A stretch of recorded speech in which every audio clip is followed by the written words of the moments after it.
Bonjour à tous et à toutes. Aujourd'hui, le mot de l'éditrice, je vais vous présenter, comme annoncé lors de la dernière vidéo, un livre qui s'intitule L'école à la maison.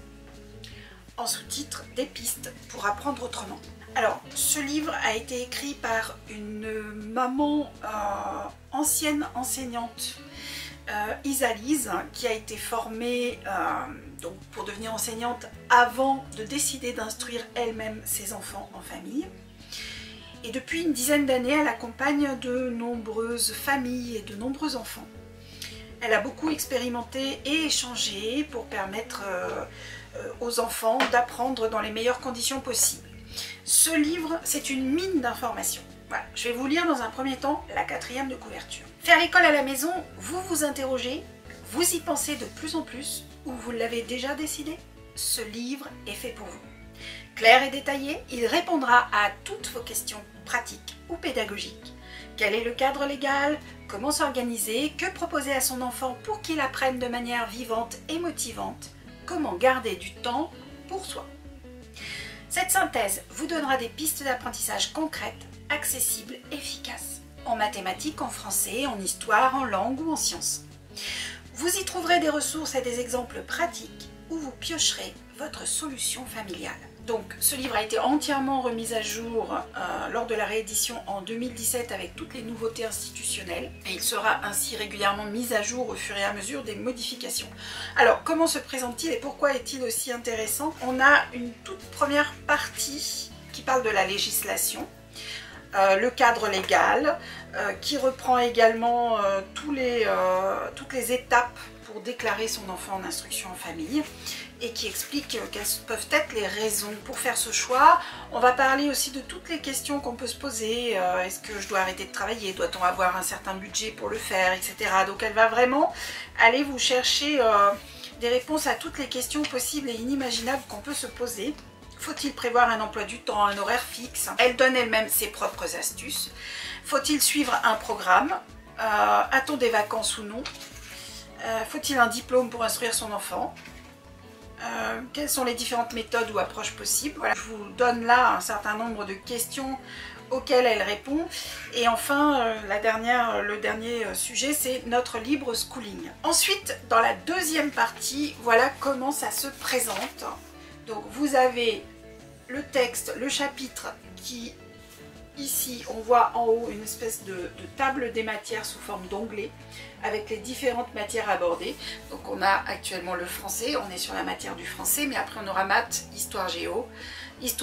géo, langue, sciences, informatique et créer. Donc dans le français, et ce sera valable pour toutes les matières, on a plusieurs sous-onglets. Socle, lire, écrire. Donc un premier pavé grisé avec une petite icône texte, c'est le socle commun. Que dit-il? Quel est le texte de loi? Ensuite, dans un deuxième temps, donc on est en français et là on va parler de la lecture. Si on tourne la page, ensuite on aura l'écriture proprement dite. Pour chaque sujet abordé, chaque thème de l'onglet, vous allez avoir un certain nombre, au fil des écrits, un certain nombre de petites icônes qui vont revenir pour vous dire attention, ici vous avez quelque chose de particulier. Par exemple, donc on a des petites barres grisées comme ceci dans la marge. Donc là, à proprement parler, quand vous voyez cette petite barre grisée, c'est un exemple concret de ce qu'a mis en place une famille. Vous pouvez également avoir dans la marge un petit lien, comme ceci, deux anneaux ensemble. Donc là, c'est pour vous donner tous les sites internet liés au sujet, ou bien un petit livre pour vous indiquer qu'à cet endroit-là, on va vous parler plus précisément des livres. Il est également émaillé de quelques photos que vous trouverez ici et là pour égayer et aussi montrer concrètement ce que ça donne. Voilà, donc ça, c'est le contenu. Avant la suite, une petite surprise en fin de vidéo, je vais tout d'abord vous lire un passage que j'ai pris dans le français. Donc je vais vous lire page 71 sur l'orthographe, page 70-71, l'orthographe, écrire. Écrire peut très vite se transformer en corvée s'il s'agit de traquer chaque erreur orthographique. D'autre part, pourquoi attendre que la lecture soit maîtrisée pour proposer à l'enfant d'écrire? Très tôt, les petits veulent écrire des petits mots pour leur plaisir ou pour communiquer. Ce sont au départ quelques traits incompréhensibles, puis apparaissent une lettre ici, une autre là. C'est le même processus lorsque l'enfant apprend à parler, puisqu'il commence souvent par « baba » avant de former ses premiers mots, puis ses premières phrases parfaitement audibles. Il est rare qu'un enfant n'ait aucune envie d'écrire. Il peut par contre y être prêt, plus ou moins tard, de la même manière qu'on trouve des parleurs précoces ou tardifs.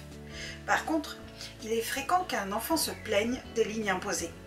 Si en plus on opte pour des lignes en guise de punition, on peut contribuer à le détourner du plaisir d'écrire. L'écriture serait en effet associée à un sentiment désagréable et non pas à un moment de bonheur et de communication. Si l'enfant veut se contenter d'écrire quelques lettres ici ou là et que cela vous convient, vous pouvez lui proposer une dictée à l'adulte où il dictera ce qu'il souhaite écrire. Vous lui montrerez ensuite ce qui a été rédigé. Ce moyen peut être utilisé occasionnellement ou plus longtemps. Des textes très longs, y compris des journaux, peuvent ainsi être créés. C'est un outil que j'ai largement utilisé avec ma fille cadette et sans lui avoir imposé de lignes, elle est parvenue à écrire seule. Aujourd'hui, elle préfère l'écriture sur écran et rédige de longs textes. En me basant sur ma pratique personnelle et professionnelle, ainsi que sur les échanges que j'ai pu avoir, je vous propose une petite réflexion autour de l'apprentissage de l'orthographe. Donc ensuite, elle continue sur cette petite réflexion. Voilà, donc ça c'est le livre « L'école à la maison » par Isalise, des pistes pour apprendre autrement. Nous allons maintenant parler avec quelqu'un qui, concrètement, a fait l'école à la maison. Enfin, c'est une façon de parler, l'école à la maison, parce que l'instruction en famille se passe partout. Je vais donc faire venir à mes côtés une personne que vous allez découvrir, que j'appelle Cassandra, et on reprend tout de suite après avec la suite de la vidéo. Nous revoici pour la suite de la vidéo avec à mes côtés Cassandra. Bonjour! Donc Cassandra est une jeune fille de 17 ans et demi, et sauf erreur de ma part, elle n'a jamais mis les pieds à l'école. Ah si, 2 petites années en maternelle. En maternelle Montessori, même, pas vraiment encore différente. Ok. Et donc tu as sinon fait toute ta scolarité en famille? Chez moi, oui. Chez toi? Ouais. Ok. Tu connais ce livre? L'école à la maison? Vite fait. Vite fait, ok. Donc il parle de ce que tu as vécu un petit peu? Oui, dans les grandes lignes. Ok. Après c'est difficile de tout écrire, enfin, c'est pas trop de choses. C'est pas trop de choses. La vie est bien remplie quand on fait l'instruction en famille. Toujours. Tout à l'heure, j'abordais l'aspect écriture, lecture. Est-ce que tu peux nous en dire un petit peu plus sur comment tu as pu apprendre à lire ou à écrire? Quand j'ai quitté l'école, je devais normalement rentrer au CP en septembre. J'avais commencé à apprendre certains mots là-bas. J'avais commencé à reconnaître les lettres, à apprendre certains mots. Et quand je suis sortie de l'école, c'était un peu comme si mon cerveau avait décidé de tout effacer. J'avais plus aucun souvenir de ce que j'avais pu apprendre en fait pendant mes 2 ans à la maternelle. Ça a été une remise à zéro, totale. Et j'ai, vers l'âge de 7 ans je dirais, jusque là la lecture et l'écriture ne m'intéressaient absolument pas, et je dirais vers l'âge de 7 ans, peu de choses près si mes souvenirs sont exacts, mes amis autour de moi tâtonnaient doucement vers cet apprentissage. Et j'ai voulu faire pareil, sauf que c'était un peu plus complexe que ça pour ma part, parce que je sais pas trop ce qu'allait pas, mais ça allait pas. Donc ce fut long, ce fut compliqué, ce fut contraignant, mais on a fini par y arriver. T'as fini par savoir lire? Oui. Quel âge tu avais quand tu as su lire correctement? Je dirais que j'avais une dizaine d'années, mais alors honnêtement, je me rappelle pas exactement l'âge que j'avais. Tu aimes lire aujourd'hui? Quand j'ai rien à lire, je m'ennuie. Donc comme quoi, instruction en famille n'est pas synonyme de ne jamais apprendre à lire. En tout cas dans ton cas. Bah, dans mon cas, et je dirais dans un cas général, parce que finalement, dans notre société dans laquelle on vit, c'est quand même difficile à un moment donné de pas savoir lire. Il y a des lettres partout. Autour de nous, il y en a partout. Dans ma chambre, il y a des lettres partout. enfin partout, partout. C'est pas possible de pas savoir lire à un moment donné. Est-ce que tu penses que ce genre de livre peut aider les familles qui démarrent à mieux appréhender à la fois la loi, mais aussi justement par des exemples concrets? Ça les rassure de savoir que d'autres sont passés par là? Bah, ça rassure toujours quand on a un exemple. Il n'y a pas que pour les apprentissages ou quoi. Peu importe ce qu'on fait dans la vie, quand on a un exemple, on se dit ah bah quelqu'un y est arrivé avant moi, donc je peux y arriver aussi. C'est valable pour tout.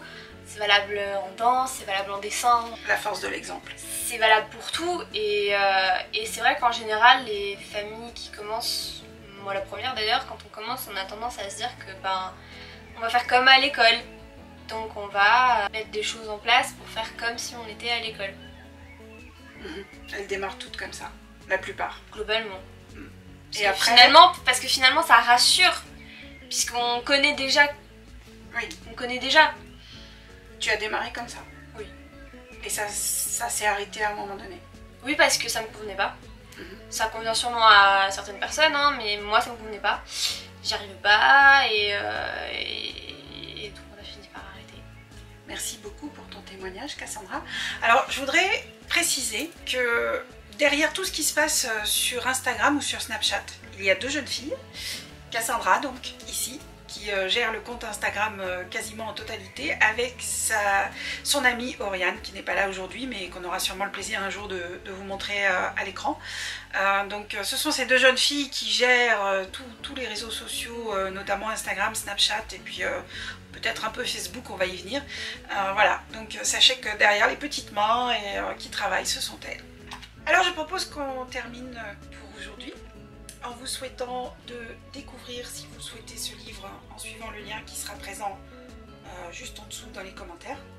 Je vous remercie beaucoup de nous avoir suivis sur cette nouvelle aventure youtubesque. Je vous remercie pour votre abonnement, pour vos j'aime, et tout ceci nous aidera et contribuera à nous faire connaître et à faire connaître nos livres. Merci beaucoup, à bientôt, au revoir. Au revoir.